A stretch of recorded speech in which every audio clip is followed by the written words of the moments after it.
में जब भी चुनाव होता है, चाहे लोकसभा का चुनाव हो, चाहे विधानसभा का चुनाव हो, चाहे एमसीडी का चुनाव हो, भारतीय जनता पार्टी चुनाव से पहले एक वादा करती है।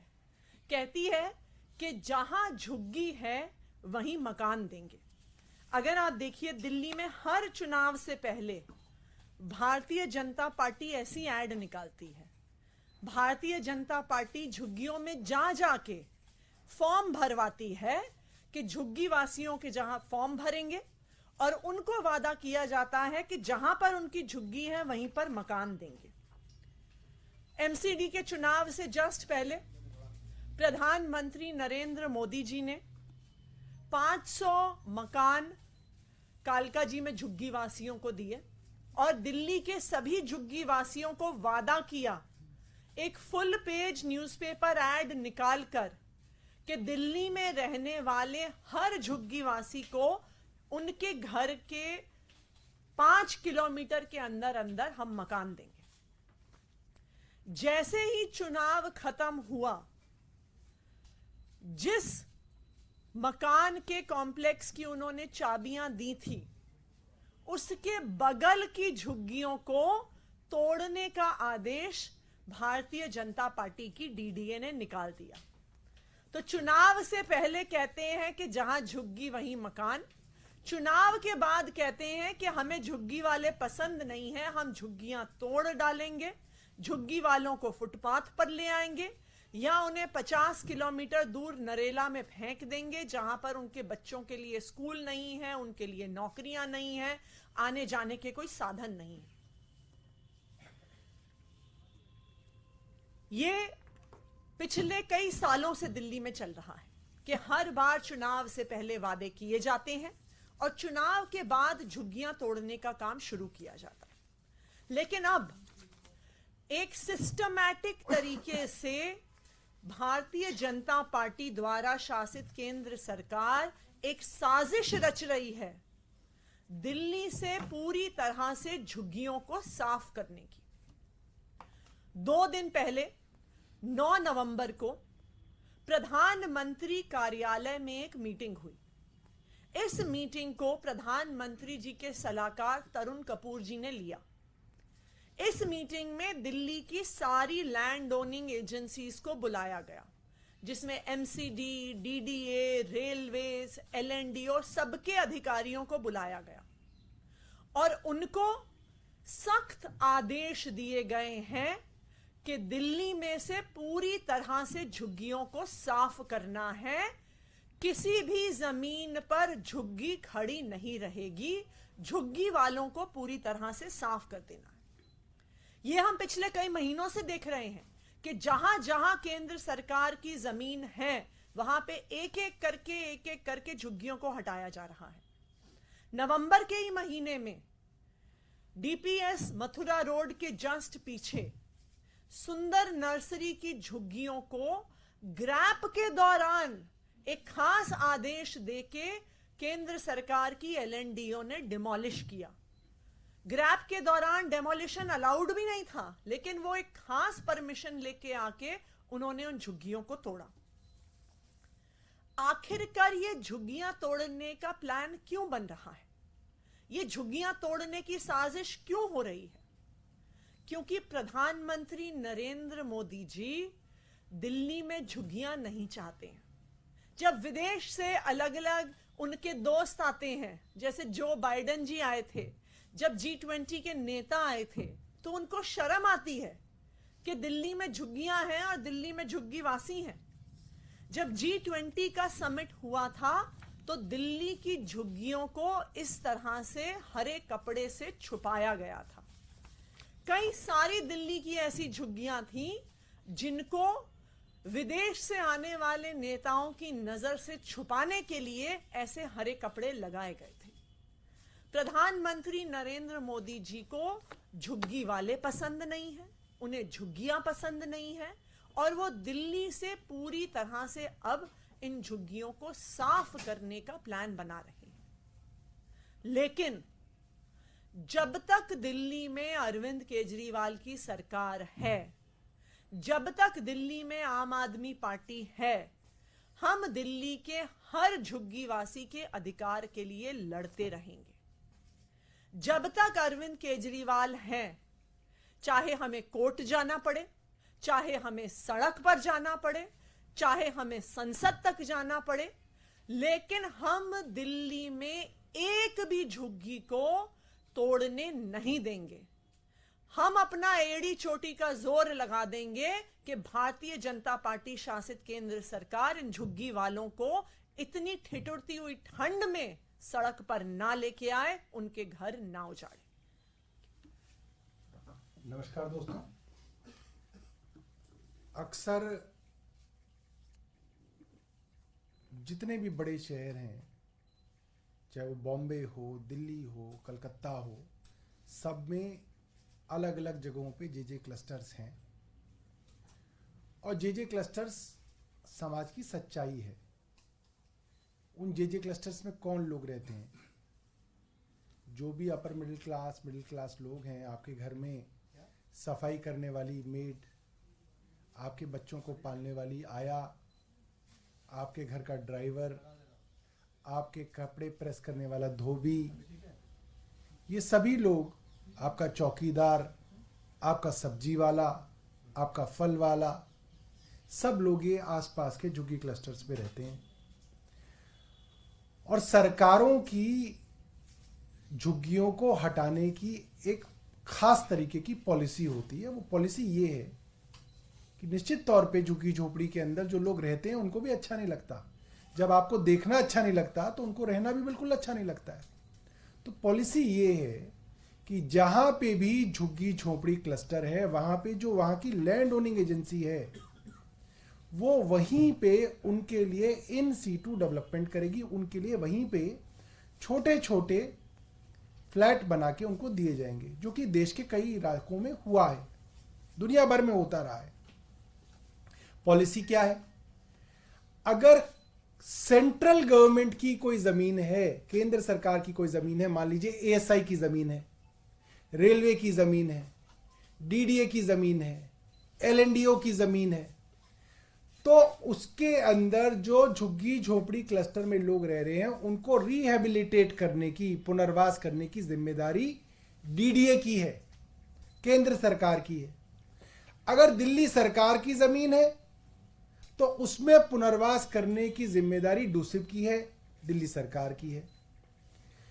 पिछले 1.5-2 साल में अगर आप देखें कि कौन सी झुग्गी झोपड़ियां तोड़ी जा रही हैं, तो ज्यादातर झुग्गी झोपड़ियां केंद्र सरकार की जमीनों पर बसे हुए लोगों को उजाड़ा जा रहा है, भरी सर्दी में उजाड़ा जा रहा है। मैं देख रहा था भारतीय जनता पार्टी वाले कह रहे थे, अरे भाई रैन बसेरों के अंदर बेसहारा लोग हैं। ये बेसहारा हैं क्यों? क्योंकि आपने पिछले कुछ सालों में लाखों लोगों को बेघर कर दिया। मैं सिलसिलेवार ढंग से आपको कुछ उदाहरण देना चाहता हूं।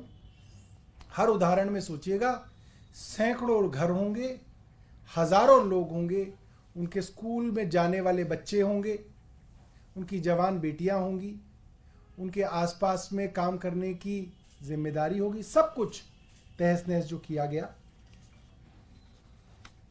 इस साल, पिछले साल हो गया, अब तो शुरुआत की बात है, अप्रैल 2023 के अंदर सुप्रीम कोर्ट को केंद्र सरकार को कहना पड़ा कि कुछ तो रहम करो, इन झुग्गी वालों को पहले रिहेबिलिटेट करो। यह मुख्यमंत्री अरविंद केजरीवाल जी की कॉन्स्टिट्यूएंसी सरोजिनी नगर का मामला है, जहां पे केंद्र सरकार इन गरीब लोगों को उजाड़ने के लिए तत्पर है और कोर्ट पहुंची हुई है। Supreme Court urges DDA to consider the plight of Sarojini Nagar jhuggi dwellers. उसके बाद सुप्रीम कोर्ट ने उसी मामले में दोबारा क्या कहा? Deal with people humanly. Supreme Court stops demolition of 200 Sarojini Nagar jhuggi झोपड़ीज। सवाल यह आता है कि केंद्र सरकार गैर कानूनी काम कर कैसे सकती है, जब आप इतनी बड़ी बड़ी बातें कहते हैं और देश का कानून है, सिर्फ आपका वादा नहीं है, देश का कानून है कि आप जब तक उनको पुनर्वास नहीं करेंगे आप उनको नहीं उजाड़ सकते। आप इस तरह से उजाड़ रहे हैं। इसके बाद में एक और दिखाता हूं। धौला कुआं पे G20 से पहले ऐसा लगा कि बड़े बड़े लोग आएंगे, धौला कुआं की झुग्गियां तो बड़ी परेशान कर रही हैं। डिप्टी चीफ मिनिस्टर के ऑर्डर के बावजूद धौला कुआं के ऊपर जाके झुग्गियों को उजाड़ दिया गया, लोगों को बेघर कर दिया गया। मेहरौली का मामला सबने सुना होगा, घोसिया कॉलोनी, जिसके अंदर डीडीए केंद्र सरकार की एजेंसी ने हजारों लोगों को उजाड़ दिया। वहां पे भी हाईकोर्ट ने, Delhi high court pulls up DDA over demolition despite stay order. अब ये हालात आ गए हैं, कोर्ट से स्टे था ये मामला।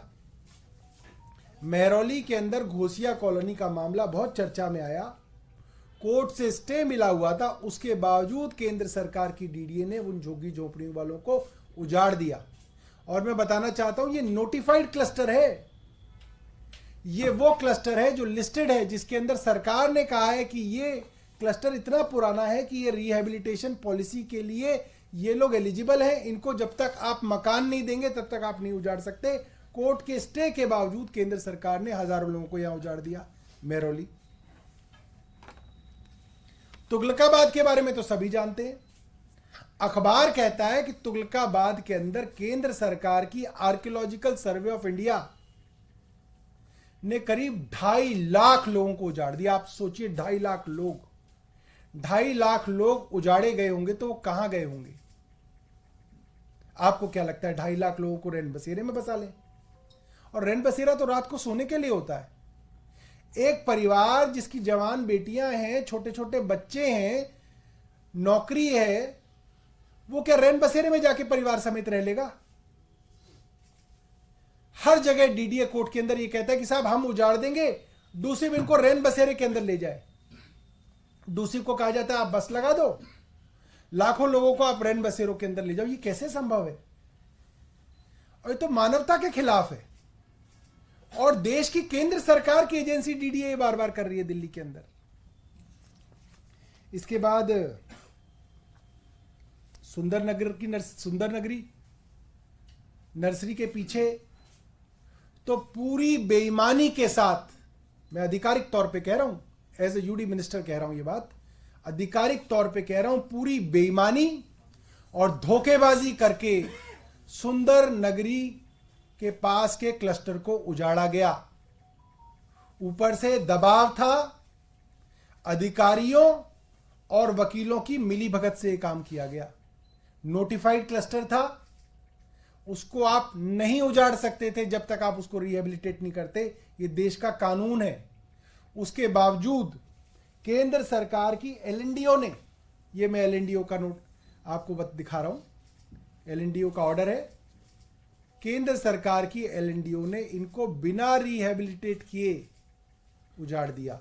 और ज्यादातर मामलों में मैं आपको बता रहा हूं, जैसे तुगलकाबाद का मामला था, कोर्ट को कहा गया कि हम इनको रिहेबिलिटेट करेंगे और बिना रिहेबिलिटेट किए आपने उजाड़ दिया। अब हो क्या रहा है कि जब आप हजारों लाखों लोगों को उजाड़ देंगे तो वो कहां जाएंगे? वो बेचारे फिर दर बदर की ठोकरें खा रहे हैं। और केंद्र सरकार एक तय षड्यंत्र के तहत इन लोगों को उजाड़ रही है। हाँ जी, कालकाजी वाला मैम नोटिस कब का है डेमोलिशन का और क्या पर्टिकुलर जगह है? ये कालकाजी का जो नोटिस है डेमोलिशन का, ये लास्ट ईयर का है, ये जनवरी 2023 का नोटिस था। और ये जो फ्लैट्स बने हैं डीडीए के, उसके जस्ट बगल में एक नवजीवन कैंप करके बहुत बड़ा जेजे क्लस्टर है, जिसमें कम से कम 15,000 लोग रहते हैं। और जैसे ही एमसीडी का चुनाव खत्म हुआ, उसके बाद तुरंत झुग्गियों को तोड़ने के नोटिस उसी इलाके में आने लगे जहां पे मोदी जी ने पब्लिक को 500 फ्लैट दिए थे। जो सबसे रिसेंट है मैं आपको बता दूं, पिछले महीने का मामला है। नई दिल्ली विधानसभा के अंदर सफदरजंग रेलवे स्टेशन के निकट रेलवेज, जो केंद्र सरकार की एजेंसी है, उसने झुग्गी झोपड़ी क्लस्टर को उजाड़ने की कोशिश की, डिमोलिशन ड्राइव शुरू कर दी। वो लोग कोर्ट गए, कोर्ट से उनको स्टे मिल गया, उसके बावजूद उनको उजाड़ने की कोशिश हुई। जहां पे मुख्यमंत्री खुद वहां पे पहुंचे तो वहां पे वो डिमोलिशन रुका है। वरना वहां पे रेलवे कोर्ट के ऑर्डर्स के खिलाफ, देश के कानून के खिलाफ जाके डिमोलिशन करना चाह रहा था अभी बड़ी सर्दियों में। तुगलकाबाद में कितना आंकड़ा बताया आपने? तुगलकाबाद के अंदर अखबारों की रिपोर्ट है कि करीब 2.5 लाख लोग बेघर किए गए। मैम सर, कौन सी बैठक थी 9 तारीख को केंद्र के साथ, उसके बारे में थोड़ी जानकारी दीजिए, कब हुई थी, क्या क्या हुआ था उसमें? 9 जनवरी को पीएमओ में, जो पीएमओ प्राइम मिनिस्टर के एडवाइजर हैं श्री तरुण कपूर, उनकी अध्यक्षता में बैठक हुई है। दिल्ली की सारी लैंड ओनिंग एजेंसीज को बुलाया गया है, जिसमें एमसीडी, डीडीए, एलएनडीओ, रेलवेज ये सब शामिल थे, और आधिकारिक तौर पर आदेश दिए गए हैं कि दिल्ली में से झुग्गियों को पूरी तरह से साफ करना है, झुग्गियों को हटाना है, बुलडोजर की भी जरूरत पड़े तो उसके माध्यम से झुग्गियों को तोड़ना है। तो अब ये सिर्फ कहीं एक झुग्गी, कहीं दूसरी झुग्गी, कहीं तीसरी झुग्गी की बात नहीं है। अब ये एक सिस्टमैटिक तरीके से दिल्ली में सभी झुग्गी झोपड़ियों को तोड़ने का प्लान किया जा रहा है। दिल्ली के सभी झुग्गी झोपड़ी वासियों को सड़क पर लाने का प्लान किया जा रहा है। और जैसा सौरभ जी ने बताया, इसमें मानवता को भी एक तरफ रख दिया गया है कि इस ठिठुरती हुई ठंड में भी झुग्गियों को तोड़ा जा रहा है, परिवारों को सड़क पर लाया जा रहा है। हम एक सवाल इससे अलग, आज आधिकारिक रूप से बैठक है इंडिया अलायंस में सीट शेयरिंग की, आप लोग कितने बजे जाएंगे और क्या किन विषयों पे इस पे चर्चा होगी? देखिए, 2 पार्टियों की चर्चा है, छोटी छोटी बातें गलत तरीके से मीडिया के अंदर आती हैं, उससे उस बातचीत पे असर पड़ता है। हम लोगों का मानना है कि जब तक बातचीत जो है फाइनल ना हो जाए, इसके ऊपर मीडिया में हम चर्चा ना करें। कितने बजे बैठक होगी, समय अगर कम से कम आप बता दें? समय बता देंगे तो आप वहाँ पहुँच जाओगे, फिर आप स्थान पूछोगे। एक आसाम गवर्नमेंट का फैसला आया है कि 3 से ज्यादा अगर किसी महिला के बच्चे हैं, किसी परिवार में बच्चे हैं, तो उनको सरकारी सुविधाओं का लाभ नहीं दिया जाएगा। किस और जाता हुआ आपको दिखाया गया? पता नहीं भैया, मेरे तो 2 ही बच्चे हैं।